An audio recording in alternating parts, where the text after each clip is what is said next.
Karjat superfast, वेगवान शहराचं वेगवान न्यूज चॅनल। नमस्कार, मी प्रथमेश कुडेकर। आपण पाहताय कर्जत सुपरफास्ट। कशेळमध्ये आत्ताच महेंद्र थोरवे येऊन गेले। प्रचार दौऱ्यानिमित्त महेंद्र थोरवे यांनी कशेळ या ठिकाणी भेट दिली।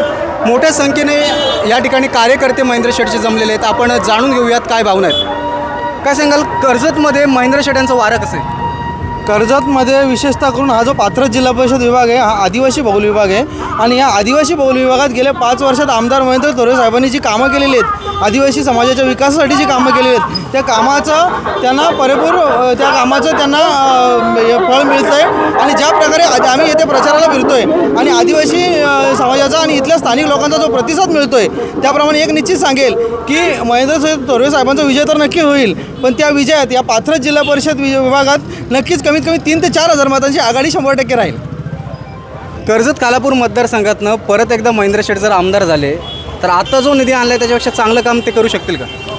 आपल्या महायुतीचे लाडके उमेदवार कार्यसम्राट आमदार महेंद्र शेठ थोरवे यांनी जे पहिलं विकास पर्व जे आपण सादर केलं, म्हणजे तो 2.5 वर्ष तो कोरोनाच्या काळामध्ये गेला। 2.5 वर्षामध्ये जो त्यांनी भरघोस निधी आणला, जवळजवळ 2900 कोटी रुपयाचा जो निधी आणून त्यांनी जो विकास केलेला आहे, त्याच्यामध्ये रोड, रस्ते, सगळे सुशोभीकरणं असतील, सगळे स्मशानभूम्या असतील, पाण्याची सोय असेल, सगळ्याच गोष्टी जो काय त्यांनी विकास केला आहे त्याच्यामुळे आता हा जो काय दुसरा विकास पर्व तुम्ही जे आता प्रश्न विचारलात मला, त्याच्यामध्ये आता तर हा 2900 कोटी रुपयाचा निधी 2.5 वर्षामध्ये आणला आहे। आता तुम्हाला मी तर सांगतो, आता जवळजवळ महेंद्र शेठ आता तर 5,000 कोटीचा निधी आता आणून भरघोस विकास करतील। आता जेवढा विकास झाले त्याच्यापेक्षा डबलने विकास महेंद्र शेठ थोरवे करतील।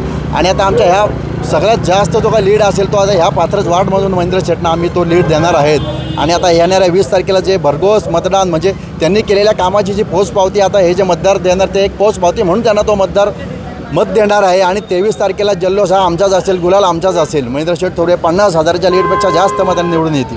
विरोधक वारंवार महेंद्र थोरवेंवर टीका करतायत की महेंद्र थोरवेंचा जो दावा आहे 2900 कोटी विकास कामांचा तो खोटा आहे। एकीकडे सुधाकर गारे असतील, नितीन सावंत टीका करत नसले तरी कुठेतरी शिवसेनेकडून म्हणजे शिंदे गटाकडून कुठे चूक होते आणि आम्ही कुठे तक्रार करतोय असं एक ठाकरे गटाचं मॉनिटरिंग असतं। विरोधकांना काय सल्ला द्याल?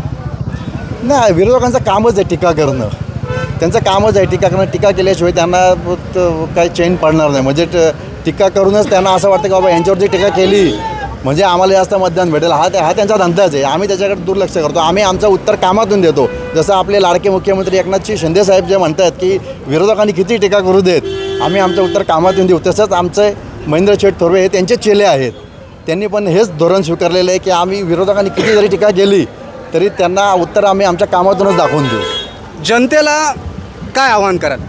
जनतेला आता एकच मी आव्हान केलं, जनतेला तसंही वास्तविक आव्हान करण्याची गरजच नाही आहे। जनता ही सुज्ञ आहे, त्यांना सगळं माहिती आहे बाबा विकास जो हा 35 ते 40 वर्षात जो विकास झाला नाही तो हा फक्त 2.5 वर्षामध्ये ह्या महेंद्र शेठ थोरवे यांनी करून दाखवलेला आहे। त्याच्यामुळे आता जनता सुज्ञ आहे, जनतेला माहिती आहे की बाबा आता मतदान कोणाला करायचं आहे।